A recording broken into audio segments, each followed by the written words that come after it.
So hello friends, मेरा नाम है श्रेयांश राज एंड वेलकम टू तिवारी का यूट्यूब चैनल। चलिए स्टार्ट करते हैं। सो फ्रेंड्स, वीडियो को स्टार्ट करने से पहले तो मैं आपको एक बात बोलूँगा। सो जो भी हमारे क्रिश्चियंस भाई हमारे इस वीडियो को देख रहे हैं उनको दिल से जो है हैप्पी क्रिसमस, ठीक है। उनको दिल से हैप्पी क्रिसमस है, ठीक है। सो चलिए आगे बढ़ते हैं। तो जो भी लोग जो है उनके लाइक क्रिसमस का क्या काम है, इंडिया में तो ऐसे लोगों को जो है ये बहुत खराब है। ये ऐसा मत कीजिए भाई। लोग हिंदू भाई, मैं भी हिंदू हूँ बट मैं ऐसा नहीं कर रहा हूँ क्योंकि सभी धर्म का सम्मान नहीं करना चाहिए, ठीक है। हाँ, सभी धर्म जो रहता है उसका सम्मान करना चाहिए, ठीक है। तो चलिए स्टार्ट करते हैं वीडियो को देखिए। आज के हमारे वीडियो में सब्जेक्ट क्या रहेगा? आज का हमारे वीडियो में सब्जेक्ट रहेगा ईवीएस हमारा आज का वीडियो का सब्जेक्ट रहेगा। चलिए देखते हैं। आज सबसे पहले मैं आपको इंपॉर्टेंट क्वेश्चन के बारे में बताऊंगी। जो सीटेट का एग्जाम होता है आपका, सीटेट का एग्जाम होता है, सीटेट का एग्जाम आपका होता है, ठीक है।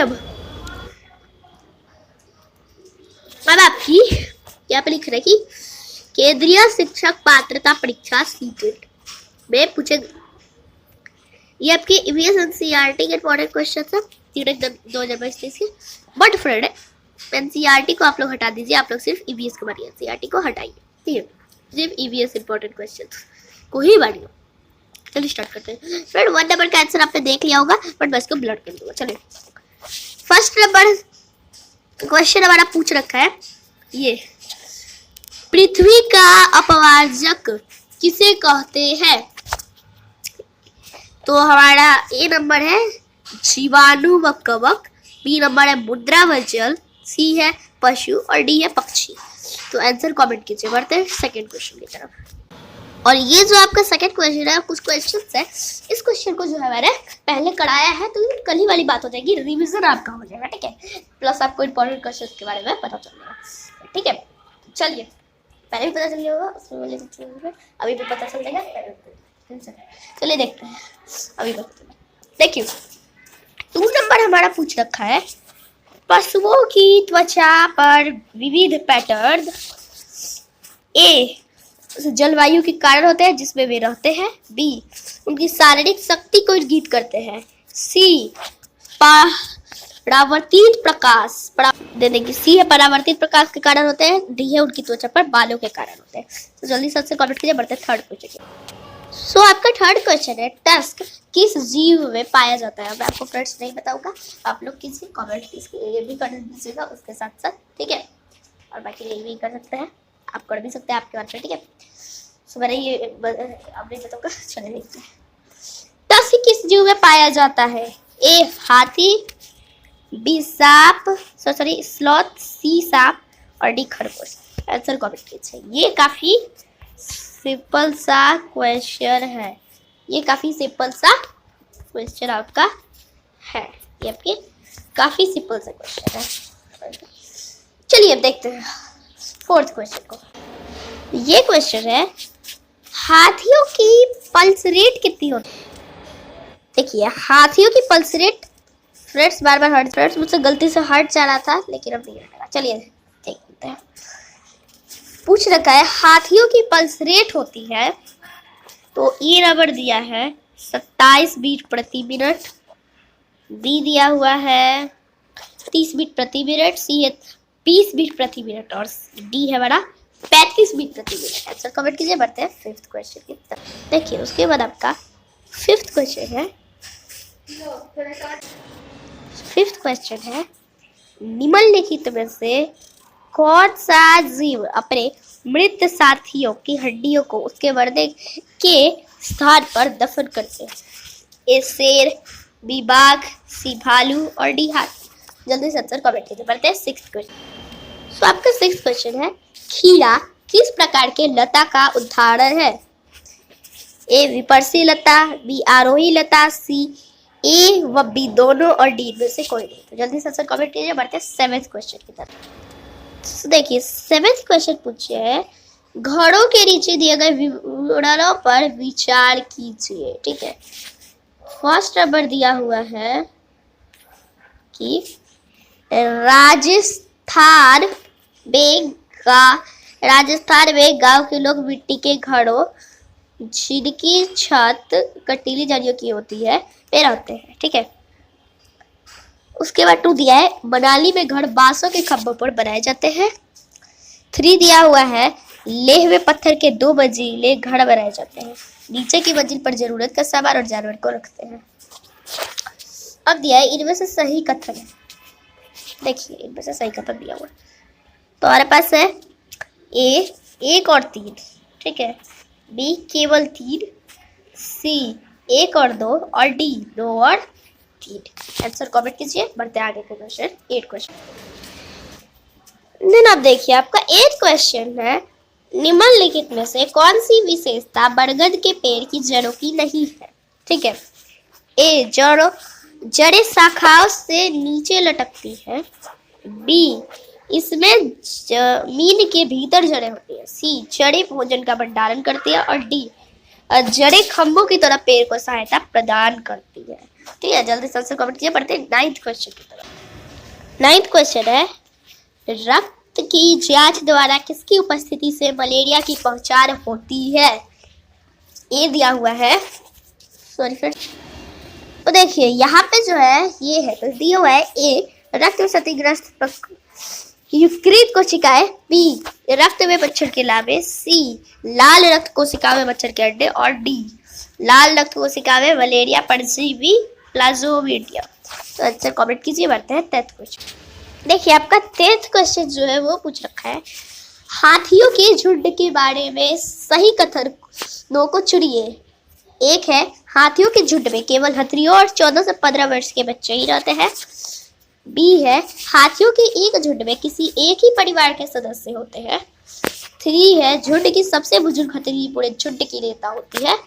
4 है एक झुंड में हथनियों और बच्चों की संख्या कितनी भी हो सकती है। अब यहाँ पे कुट है, ए है बड़ा 1 ऐड 2 होगा, बी है 1 ऐड 3 होगा, सी है 2 ऐड 4 होगा और डी और आखिरी है 3 ऐड 4 होगा। तो आंसर कमेंट कीजिए। बढ़ते ही क्वेश्चन की तरफ। और तब आप लोग समझ ही गए होंगे कि 10 से ज्यादा क्वेश्चन रहती है आपकी क्या है। ठीक है, चलिए हम बढ़ते हैं आगे। देखिए 11th क्वेश्चन है कोई पक्षी पेड़ों की ऊंची डाल पर अपना घोंसला बनाता है। यह पक्षी हो सकता है ए शक्कर खोड़ा, ठीक है, बी कलचिड़ी, सी कौवा, डी फाख्ता। तो आप लोग जो है आंसर कमेंट कीजिए। बहुत मेरे को जहाँ तक लगता है कि बहुत सिंपल सा क्वेश्चन है। ठीक है, आपके पे कुछ लोगों को ये और टफ सा क्वेश्चन भी लगता होगा बट ये मेरे को बहुत सिंपल सा क्वेश्चन लगता है। बढ़ते हैं 12 क्वेश्चन की तरफ। सो अब देखिए अब आपका 12 क्वेश्चन है निम्नलिखित में से भोजन बनाने का कौन सा तरीका अच्छा है। ए सब्जियों को अच्छी तरह से धोना और फिर काटना, बी सब्जियों को काटना और तब उन्हें चलते पानी में धोना, सी सब्जियों को काटने और पकाने से पहले उन्हें कुछ समय के लिए धूप में रखना, डी बैक्टीरिया नष्ट करने के लिए सब्जियों को गहरे तलते हुए पकाना। आंसर कमेंट कीजिए। बढ़ते हैं 13th क्वेश्चन की तरफ। सो अब आपका 13th क्वेश्चन है MS स्वामीनाथन एक ए पारिस्थितिकी वैज्ञानिक थे, बी पत्रकार थे, सी कृषि वैज्ञानिक थे, डी पक्षी वैज्ञानिक थे। ठीक है, ये आपके सामने 4 ऑप्शन है, इसमें से आपको सही आंसर को कमेंट करना है। कमेंट कीजिए। बढ़ते हैं 14th क्वेश्चन की तरफ। फ्रेंड वैसे तो एक क्वेश्चन का इधर उधर नहीं होगा लेकिन अगर गलती से हो जाए तो फ्रेंड्स माफ कर दीजिएगा, सॉरी फ्रेंड्स, और माफ कर दीजिएगा। अगर हो जाए तो गलती से नहीं होगा लेकिन हो जाए तो माफ कर दीजिएगा, सॉरी। चलिए बढ़ते हैं। अभी तो लग रहा है मेरे को नहीं हुआ है लेकिन गलती से हो जाए तो माफ कर दीजिएगा, सॉरी। ठीक है, अभी का मैं सॉरी नहीं बोलूँ, मैं बोल रहा हूँ कि उस समय आप लोग अगर मिल जाता है तो आप लोग उस समय मैं उसके लिए सॉरी फ्रेंड बोल रहा हूँ। ठीक है, और बाकी तो गलत नहीं हुआ है, हो जाएगा, आप लोग देखेंगे तो माफ कर दीजिएगा। ठीक है, देखते 14वां क्वेश्चन हमारा है भारोत्तोलकों को प्राय ज्यादा मांसपेशियों, एक सेकेंड फ्रेंड, ज्यादा मांसपेशियों यूज कर लेता हूँ इसको, ज्यादा मांसपेशियों और बॉडी मांस बनाने की आवश्यकता होती है। इस उद्देश्य के लिए उन्हें ऐसा आहार लेने की आवश्यकता है जो ब्लैंक से भरपूर हो। ठीक है, ब्लैंक से भरपूर हो। ए है प्रोटीन, बी है कार्बोहाइड्रेट्स, सी है वसा और डी है विटामिन। तो यहाँ पे आपका जो सही आंसर रहेगा आप लोग उसको कमेंट कर दीजिए, ठीक है, जल्द से जल्द कमेंट कीजिए। बढ़ते हैं आपके 15। देखिए आपका 15th क्वेश्चन है, मीरा और दिव्या छोटी लड़कियां हैं। मीरा समोसे, कटलेट और डबल रोटी खाना पसंद करती है, जबकि दिव्या ऐसा भोजन पसंद करती है जिसमें लौह तत्व की कमी है। मीरा और दिव्या को निम्नलिखित बीमारियों में से क्रमश कौन सी बीमारी होगी? ए एनीमिया और रतौंधी, बी मोटापा और एनीमिया, सी मोटापा और स्कर्वी और डी स्कर्वी और एनीमिया। तो फ्रेंड्स जल्दी से आंसर कमेंट कीजिए, आगे के क्वेश्चन को देखते हैं। देखिए फ्रेंड्स ये आपकी दूसरी है, तो बट आपकी ये भी प्रश्न ही है, तो आप लोग इसी को जो है इंपॉर्टेंट क्वेश्चन मानिएगा, क्वेश्चंस को आप लोग इंपॉर्टेंट क्वेश्चन मान लीजिएगा। तो चलिए देखते हैं ये आपका कौन सा प्रश्न है, 16th प्रश्न है, ठीक है। यहाँ पे एक है तो वो हिंदी है, इस वजह से उसका डॉट है, तो आप लोग 11 समझ बैठिएगा। 16 ये हम लोग दूसरी जगह पढ़ते हैं, इस वजह से वन है, बट ये हम लोग का रियल में 16, हम लोग का 16 है, बाकी इसका वन है, ठीक है। तो हम लोग का 16 है, तो 16th प्रश्न देखते हैं क्या है। 16 प्रश्न है, ईवीएस का कौन सा पहलू छात्रों को पर्यावरण सीखने के साथ गहन जुड़ाव की ओर ले जा सकता है? ए अंत विषय प्रकृति, बी सैद्धांतिक प्रकृति, सी व्यवहारिक प्रकृति और डी उपयुक्त सभी। ठीक है, आंसर कमेंट कीजिए। बढ़ते हैं 17th क्वेश्चन की तरफ। देखिए 17th क्वेश्चन पूछ रखा है, पर्यावरण के मुद्दों के प्रति छात्रों को संवेदनशील बनाने के लिए शिक्षक उन्हें बता सकते हैं कि कैसे। ए अपनी ज़रूरतों और लालच के लिए प्रकृति के संसाधनों का उपयोग करने के लिए, बी जीवाश्म ईंधन को बचाना महत्वपूर्ण है, सी प्रकृति के साथ संतुलन में रहना महत्वपूर्ण है, डी हम भिन्न वैज्ञानिक और तकनीकी प्रगति से लाभान्वित हुए हैं। ठीक है, तो आंसर कमेंट कीजिए। बढ़ते हैं 18th क्वेश्चन की तरफ। एक आपका 18th क्वेश्चन है, कहा जाता है कि विज्ञान पर्यावरण अध्ययन से संबंधित है, निम्नलिखित में से कौन सा कथन इस तथ्य को सिद्ध करता है? ए विज्ञान और ईवीएस दोनों स्कूल में पढ़ाए जाने वाले विषय हैं, बी दोनों विषयों को विज्ञान शिक्षक द्वारा पढ़ाया जाता है, सी विज्ञान ने समाज को जबरदस्त लाभ पहुंचाया और साथ ही इसने पर्यावरण को सकारात्मक और नकारात्मक दोनों तरह से प्रभावित किया है, डी दोनों विषयों में विज्ञान है। तो फ्रेंड जल्दी से आंसर कमेंट कीजिए। देखिए ये आपका आ गया 19वां प्रश्न, ठीक है, 19वां प्रश्न ये आपका आ गया है।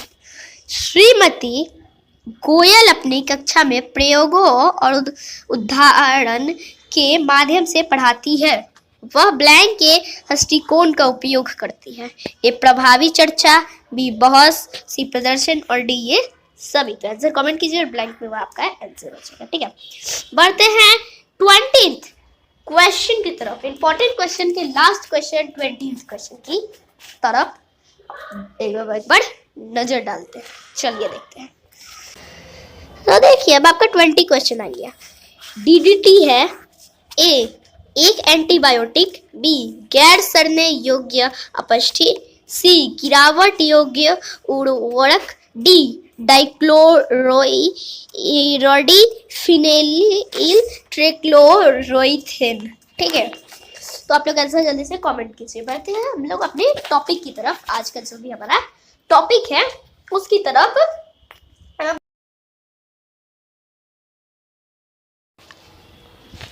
सो फ्रेंड्स आप लोग देख सकते हो कि अब आपका टॉपिक होने वाला है। तो टॉपिक पर इन्फॉर्मेटिव साइड से ले लिया, आप लोग स्टडीज ही मान लीजिएगा, प्राइस को भी ले लिया, फिर बाकी अपने साइड से मान लीजिएगा। ठीक है, चलिए देखिए आज का टॉपिक रिलेशन शब्द का है। ठीक है, तो यहाँ पे ई से आ रहा है, तो मैं आपको सिर्फ ई से ही बता दिया, नॉट कि रिलेशनशिप का बता रहा हूँ, ई से बता दिया उसको। ये आप लोग टॉपिक इसी को मान लीजिएगा। ठीक है, इसी को आप लोग टॉपिक मान लीजिएगा। चलिए अब देखते हैं हमारा टॉपिक क्या रहने वाला है। देखिए यही आपका टॉपिक है, ये सिर्फ आपका ऐसा नहीं है कि आपका टॉपिक भी है, इसमें बताया भी गया है ये ऐसे ऐसे रिश्ते रहते हैं, तो जिससे आपको पढ़ाई भी हो जाएगा। आप लोग इसे कोई टॉपिक मान लीजिए, क्योंकि एक तरह से ये टॉपिक भी है। ठीक है, चलिए देखते हैं।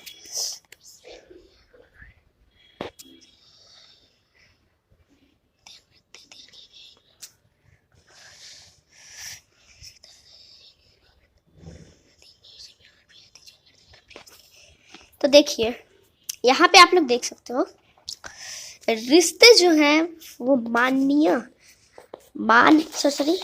रिश्ते जो है वो मानवीय भावनाओं का जो है प्रतीक होते हैं, ठीक है। एक और जहाँ हमारे जीवन में कुछ रिश्ते खून के होते हैं, वहीं कुछ रिश्ते भावनाओं से बने होते हैं, जो कभी कभी खून के रिश्तों से भी ज़्यादा महत्वपूर्ण होते हैं। जो हमारे रिश्तेदार होते हैं, हमारे माता पिता होते हैं, दोस्त होते हैं, दोस्त नहीं, माता पिता होते हैं, रिश्तेदार होते हैं, सिर्फ ये सब हमारे खून के रिश्ते होते हैं। वहीं कुछ रिश्ते जो है वो भावनाओं के बने होते हैं, ठीक है। वो हमारे खून के नहीं बने होते हैं, वो हमारी भावना के बने होते हैं।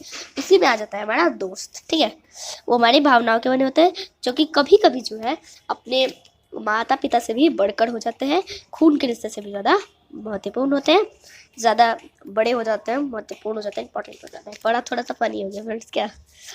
देखिए रिश्तों के बिना मनुष्य का जीवन अधूरा हो जाएगा। वास्तव में रिश्तों का कोई दायरा नहीं होता। जो रिश्ता है अगर यही नहीं रहेगा तो जो मनुष्य है उसका जीवन जो है वो अधूरा हो जाएगा। क्या हो जाएगा? जीवन अधूरा हो जाएगा, ठीक है। वास्तव में रिश्ता जो है वास्तव में रिश्तों का कोई दायरा ही नहीं होता है, ठीक है। कोई दायरा नहीं है, ठीक है। देखिए एक रिश्ता प्रेम तथा विश्वास पर आधारित होता है। एक रिश्ता जो होता है वो ऐसा भी होता है, एक रिश्ता ऐसा भी नहीं सही बात है। चलिए आगे देखते हैं। तो एक रिश्ता जो होता है वो लव एंड विश्वास पर भी आधारित होता है, ठीक है, जिसे हम अपने कार्य द्वारा सीखते हैं। इसे हम लोग अपने वर्क्स द्वारा सीखते हैं, ठीक है। यदि हम किसी अपरिचित व्यक्ति से अच्छा व्यवहार करेंगे तो उसे भी हम अपना दोस्त बना सकते हैं और अपने रिश्तों को उससे प्रगाढ़ कर सकते हैं। और इसके विपरीत यदि हम अपने स्वजनों से भी कटु व्यवहार करेंगे तो हमारे रिश्ते उनसे भी खराब हो जाएंगे। देखिए यदि हम लोग अपरिचित व्यक्ति का मतलब समझिए, ऐसा व्यक्ति जो आप नहीं जानते हो उसको भी व्यक्ति को कहते हैं अपरिचित व्यक्ति, ठीक है, से अच्छा अगर व्यवहार करेंगे तो उससे भी हम जो है अपना फ्रेंड बना सकते हैं और अपने जो रिलेशनशिप है उससे प्रगाढ़ कर सकते हैं, ठीक है। इसके विपरीत यदि हम अपने स्वजनों से भी कटु व्यवहार करेंगे तो हमारे जो रिलेशन है उनसे भी खराब हो जाएंगे, ठीक है, उनसे भी खराब हो जाएंगे। इसी वजह से रिलेशनशिप्स को प्रगाढ़ बनाए रखने के लिए हमें जो है रिस्पॉन्सिबल पूर्वक उनका निवर्हन करना चाहिए, ठीक है। देखिए तो ये थी आपकी टॉपिक। अभी हम लोग आगे और क्वेश्चन देख लेते हैं और उसके बाद खत्म करेंगे।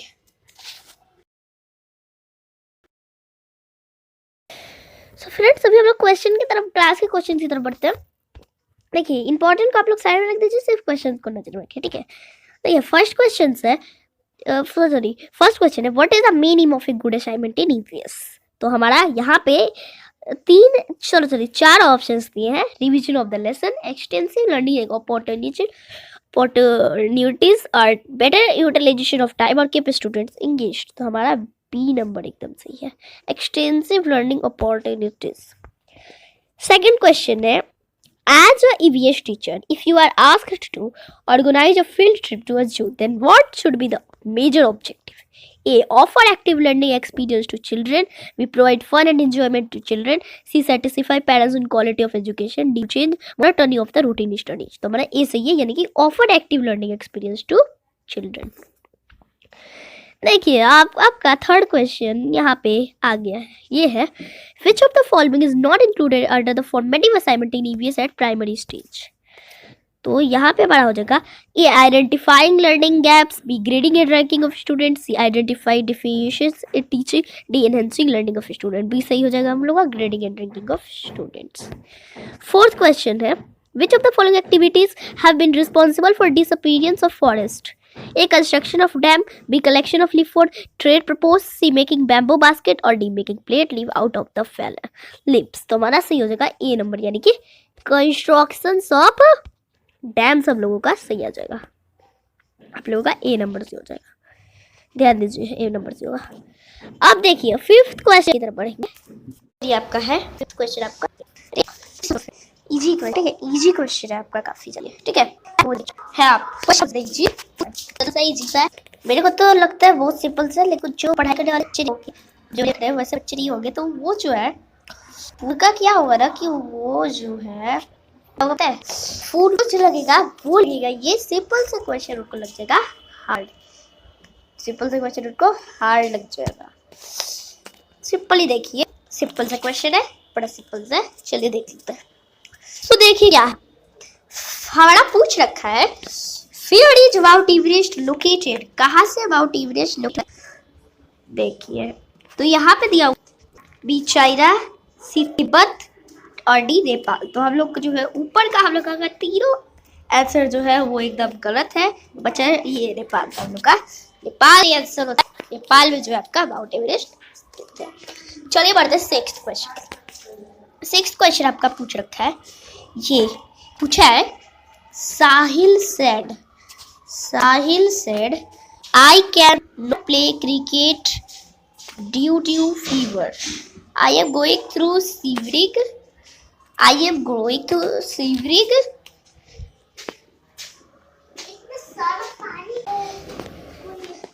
Shivering, fever, headache and sweating. I have got my blood test done and the doctor has prescribed me harsh medicine. Sahil might be suffering from which disease? A. Diarrhea, B. Typhoid, C. Malaria और D. Cholera. ठीक है, यहाँ पे हमारे सामने answers है।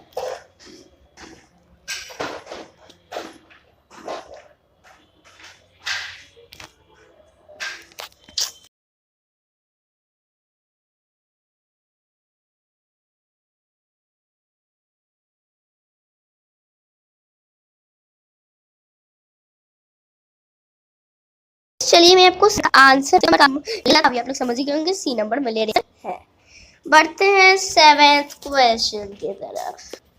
Seventh question है, animals who are awake at night see objects in which colour? A red, B all colours, C black and white, D green. तो बड़ा सी सही है, ब्लैक एंड व्हाइट। चलिए बढ़ते हैं एक क्वेश्चन की तरफ। अच्छा है, what is the name of a thin powder structure present inside the petals of flowers?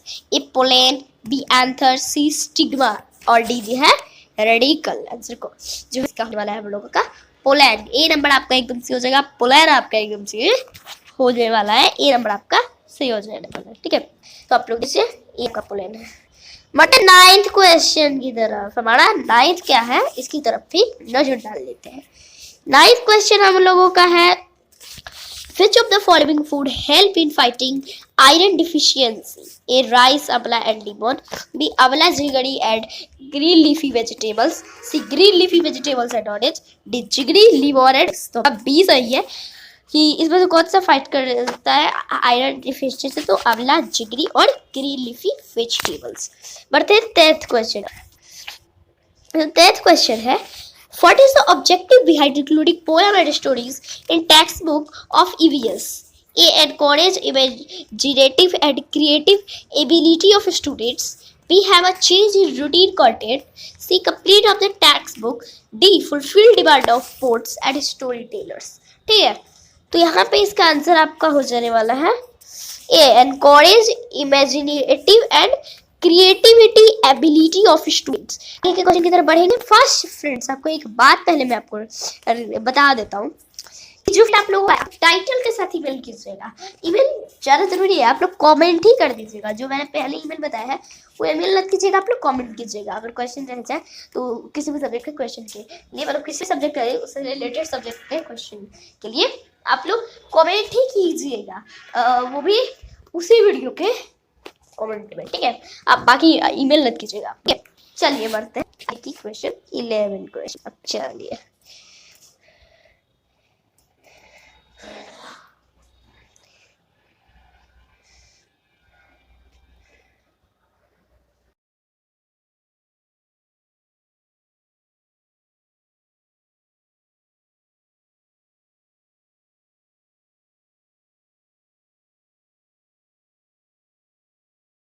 Screen पर रीडायरेक्ट हुआ है, आ गया फिर। ठीक है, ये कौन सा है? ये आपका है क्वेश्चन नंबर 11। ठीक है, ये 11 नंबर क्वेश्चन है। चलिए देखते हैं।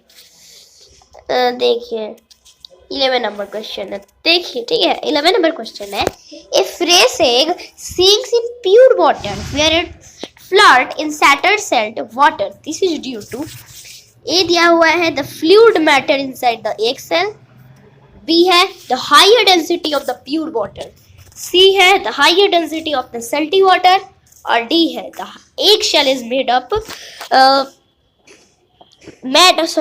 which is हाँ सही है made up of calcium which is lighter than pure water. ठीक है, इसमें आपका सही हो जाएगा सी नंबर आपका सही हो जाएगा। ये होगा the higher density of the salty water. बढ़ते हैं 12th क्वेश्चन की तरफ। देखिए ये जो है इसमें आपका पूछा है, ये आपका हो गया ये आपका 12th क्वेश्चन है। ठीक है, 12th क्वेश्चन इसमें आपका पूछ रखा है which is not a biotic factor, A plants, B animals, C microorganism और डी रॉक। तो हमारा डी नंबर सही हो जाएगा, जो इसमें से बायोटिक जो रॉक है वो बायोटिक फैक्टर नहीं है फ्रेंड। बढ़ते हैं 13th क्वेश्चन की तरफ। देखिए अब आपका 13th क्वेश्चन स्क्रीन पर आ गया है। ठीक है, ये आपका कौन सा है 13th क्वेश्चन है। सो देख लीजिए 13th क्वेश्चन पूछा है ये कि rise in water level in ocean due to A melting of ice in polar region, B excess rainfall, C acid rain और D none of this। तो हमारा A सही है, melting of ice in polar region। चलिए बढ़ते हैं 40th। सो आप लोग देख सकते हो फ्रेंड कि ये आपका 40th क्वेश्चन स्क्रीन पर आ गया। ठीक है, 40th क्वेश्चन है आपका 14 क्वेश्चन है। If farmer wanted to separate the grains from the chaff, this can be achieved by the process called A harvesting, B head picking, C threshing और D winnowing। तो हमारा C सही है, threshing। ठीक है, threshing हमारा एकदम सही आंसर है। उसके बाद अब आपका आ गया है 15th क्वेश्चन। ठीक है, ये आपका कौन सा क्वेश्चन है, ये आपका आ गया 15th क्वेश्चन। 15th क्वेश्चन है ये आपका। ठीक है, 15th क्वेश्चन है। 15th क्वेश्चन है a shooting star is a meteoroid which catches fire as it enters the earth atmosphere, B the star which moves with a constant speed, C shining object which move with a constant speed in the atmosphere, D star with a tail at the end। So friends इसका सही answer हमारा हो जाएगा ए। इसका सही answer A होगा। Shooting star कहते हैं मीट्रोइड जो कि कैच करता है फायर को एंटर करने में अर्थ एटमॉस्फेयर में। तो इसको क्या कहेंगे आप लोग, इसी को कहेंगे ए नंबर हमारा सही है, यही होगा हमारा ए नंबर। ठीक है, शूटिंग स्टार इसको। चलिए फ्रेंड बढ़ते हैं आगे के क्वेश्चंस को देख लेते हैं। सो फ्रेंड्स अब आप लोग देखिए कि यहाँ पे क्या लिखा है एनसीईआरटी सॉल्यूशन जो है वो क्लास 5 के एवीएस के लिए। एक सेकंड सो फ्रेंड्स आप लोग पहले ही को अभी का मान लीजिए। ठीक है, पहले जो मान लीजिए 2021 को है वाला ही मैं क्वेश्चन कर रहा हूँ, उसी को आप लोग क्वेश्चन मान लीजिए 2021 वाले कोई प्रीवियस ईयर क्वेश्चंस को ही आप लोग अभी का क्वेश्चन नहीं, मतलब कि प्रीवियस ईयर क्वेश्चन को अभी का question sorry previous year question को ही क्वेश्चन मान लीजिए, प्रीवियस ईयर आगे से हटा दीजिए। ठीक है, तो ये कौन सा का है, हम लोग को चाहिए सीटेट एग्जाम। ये सीटेट एग्जाम है। हम लोग को चाहिए ईवीएस, तो ये ईवीएस है। और हम लोगों को कुछ नहीं चाहिए, सीटेट एग्जाम चाहिए, सीटेट एग्जाम भी है और ईवीएस भी चाहिए, तो ईवीएस भी है। तो चलिए अब देखते हैं, और ये सबको साइड में रखिए, बाकी सब जो मैंने नहीं बताया है। तो सीटेट एग्जाम इन्वायरमेंटल स्टडीज को छोड़कर बाकी सबको साइड में रखिए। देखिए तो अब आ गया है आपका कौन सा क्वेश्चन आपका आया है, 16वां क्वेश्चन आपके स्क्रीन पर आ गया है। ठीक है, 16वां क्वेश्चन आपके स्क्रीन पे आया है। ये 16वां क्वेश्चन है जो कि है राजमा चावल और छोले भटूरे किस राज्य के सामान्य लोगों का सर्वप्रिय भोजन है, ए छत्तीसगढ़, बी गुजरात, सी पंजाब और डी उत्तराखंड। तो हम लोगों का सही आंसर हो जाएगा 3 नंबर यानी पंजाब। राजमा चावल और छोले भटूरे जो है वो पंजाब के लोगों का सर्वप्रिय भोजन है। आप लोग देख सकते हो कि यहाँ पे इन्वायरमेंटल स्टडीज सीटेट लिखा हुआ है, यहाँ पे सीटेट और यहाँ पे इन्वायरमेंटल स्टडीज नीचे भी लिखा हुआ है। हम लोग को सीटेट और ईवीएस चाहिए तो सीटेट और ईवीएस, सीटेट और ईवीएस चाहिए तो इसमें सीटेट और ईवीएस है।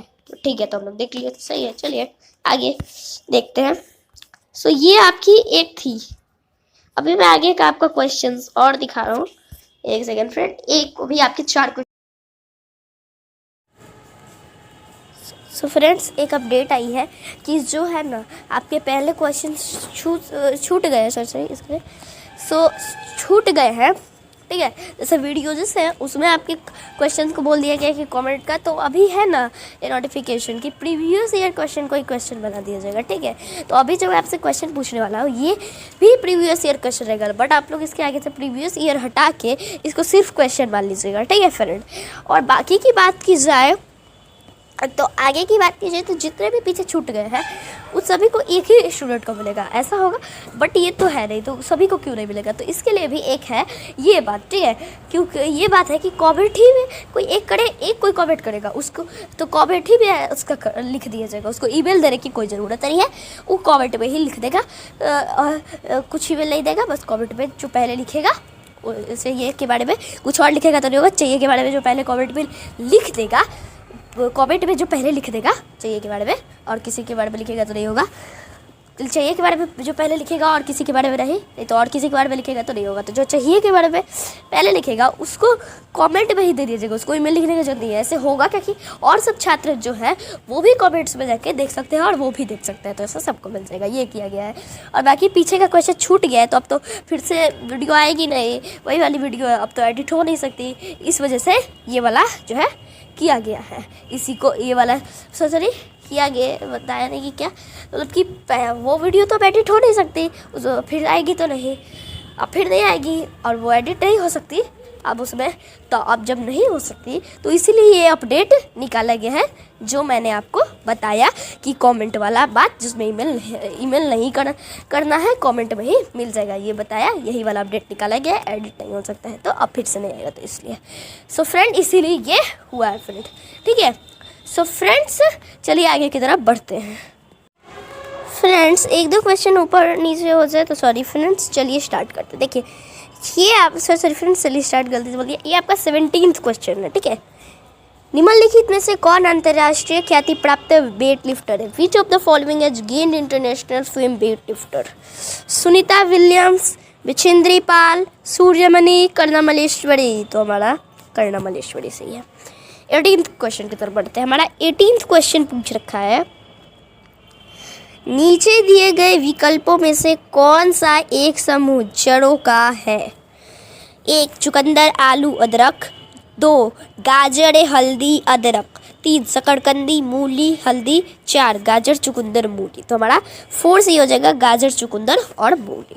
चलिए बढ़ते हैं 19th क्वेश्चन की तरफ। 19th क्वेश्चन है, निम्नलिखित में से किस स्थान पर राजस्थानी ओक नामक पेड़ पाया जाता है? There is a tree name desert oak which is found in 1 Abu Dhabi में, 2 ऑस्ट्रेलिया में, 3 राजस्थान के रेगिस्तानों में, 4 संयुक्त अरब अमीरात के रेगिस्तानों में, तो ऑस्ट्रेलिया में पाया जाता है, सेकेंड हमारा सही हो जाएगा। बढ़ते हैं लास्ट एंड 20वीं क्वेश्चन की तरफ। तो ये क्वेश्चन है, नीचे दिए गए कथनों पर विचार कीजिए। निपितेनस वह पौधा जो शिकार करता है के विषय में 5 nepenthes a plant that hunts consider the following statements about. एक नंबर है, यह पौधा ऑस्ट्रेलिया, इंडोनेशिया और भारत में मेघालय में पाया जाता है। बी, इसका आकार घड़े जैसा होता है और इसका मुंह एक पानी से ढका होता है। सी, यह पौधा केवल छोटे कीड़े मकोड़ों को फंसाकर उनका शिकार कर सकता है। डी, यह छोटे कीड़े मकोड़ों को खींचने के लिए मोहक आवाज़ निकालता है जो इसमें फंस जाते हैं और बाहर नहीं ही निकल पाते हैं। इनमें सही कथन है 1 केवल ए और बी, 2 केवल ए और सी, 3 केवल बी और डी और 4 ए और बी और सी। फ्रेंड तो हमारा फर्स्ट सी है केवल ए और बी, ठीक है। तो देखिए यह पौधा तो पहले ऑस्ट्रेलिया, इंडोनेशिया और भारत में मेघालय में पाया जाता है, ठीक है। इसका आकार घड़े जैसा होता है और इसका मुंह एक पत्ती से ढका होता है, यही हम लोग का स्टेटमेंट सही है। बाकी सी और डी नंबर हम लोग का गलत है फ्रेंड। सो ये फ्रेंड्स ये कौन सा क्वेश्चन था आपका? तो ये क्वेश्चन जो आपका था वो था, ये आपका 20वां क्वेश्चन था। तो अब आपका क्वेश्चन पूर्ण गया। सो फ्रेंड्स आज का वीडियो यहीं तक, चलिए मिलते हैं कल, जो हमारी कल की क्लास है उस क्लास में मिलेंगे। सो फ्रेंड्स चलिए वीडियो को लाइक कर दीजिए, चैनल को सब्सक्राइब कर दीजिए, बेल आइकन को प्रेस करके ऑल पे सेट कर दीजिए ताकि सभी नोटिफिकेशन आपको सबसे पहले मिले। शेयर कीजिए और कमेंट करना ना भूलिए। अभी चलिएगा, यहाँ पे हुआ था एक बहुत फनी था फ्रेंड्स, क्या थैंक यू फ्रेंड्स।